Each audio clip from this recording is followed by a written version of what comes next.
সুপ্রিয় দর্শক, আসসালামু আলাইকুম। এখন আমি আপনাদের পলোয়ার চালের যে পাতাগুলো আহ, আছে সেই পাতা আপনাদের দেখানোর চেষ্টা করি।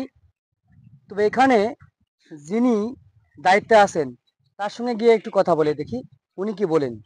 আচ্ছা ভাই, এটা কিসের পাতা? এটা পোলার পাতা, পোলার মধ্যে দিলে আমাদের ঘেরান ভালো হয়। ও আচ্ছা আচ্ছা।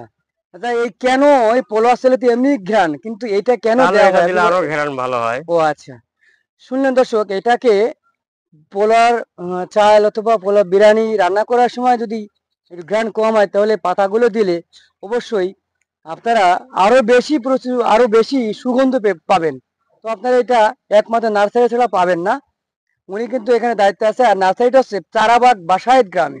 এখানে আপনারা এসে এই পাতাগুলো সংগ্রহ করে নিয়ে গিয়ে পোলাও অথবা বিরিয়ানি রান্নার সময় এগুলো ইউজ করলে অবশ্যই আপনি অনেক সুগন্ধ পাবেন এবং খেতে সুস্বাদু লাগবে। তো এই পর্যন্তই, আপনারা এখানে আসবেন। ধন্যবাদ সবাইকে।